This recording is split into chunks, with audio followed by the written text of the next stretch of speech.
India जो नाम रखे हैं तो अडवाणी जी का, तो अडवाणी जी के नाम पर तो मैं समझता हूँ कि एक उनका बड़ा नाम है और पार्टी का खास करके बीजेपी के लिए तो वो बहुत बड़े लीडर हैं और इतने बड़े लीडर है। एक ज़माने में वो ये मोदी जी से बड़े लीडर थे, तो अगर उनके नाम पे अगर इंडिया ने रखा है तो मैं समझता हूँ कि पार्टी में बड़ा मुश्किल होगा उनको कि उनके नाम पर लोग अगर विरोध करें।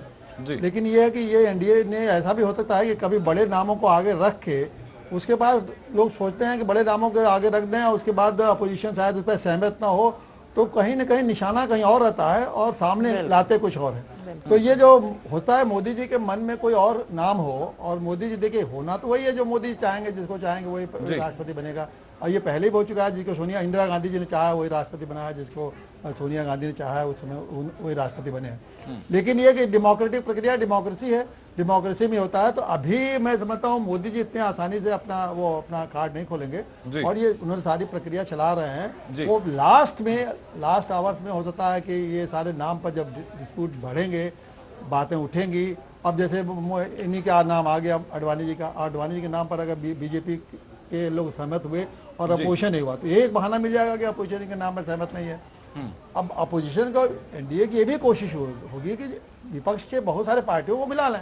अब विपक्ष के पार्टियों को मिला लेंगे तो निश्चित रूप से वो विपक्ष क्या चाहता है, विपक्ष की एक भी पार्टी अगर उनके साथ चली गई, जैसे नीतीश कुमार ही चले गए मान लीजिए, तो उनका मुश्किल से 2-2,500 वोट, 18,000 वोट इनके पास है, 22,000 वोट चाहिए इनको, तो उतने वोट तो इनको मिल जाएंगे।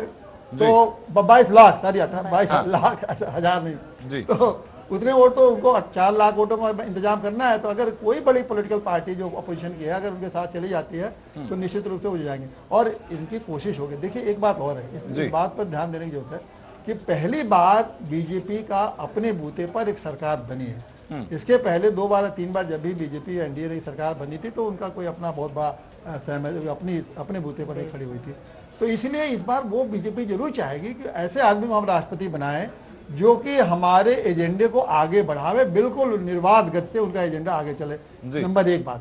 दूसरी जो महत्वपूर्ण बात यह है कि 2019 का जो चुनाव है, मान लीजिए आज बड़ा मोदी जी की पॉपुलैरिटी है, मोदी जी के लग रहा है कि 2019 में भी मोदी जी चुनाव जीत जाएंगे, लेकिन राजनीति तो आप जानते हैं घटनाओं से संचालित होती है। अगर कोई ऐसी घटना घटी तो एकदम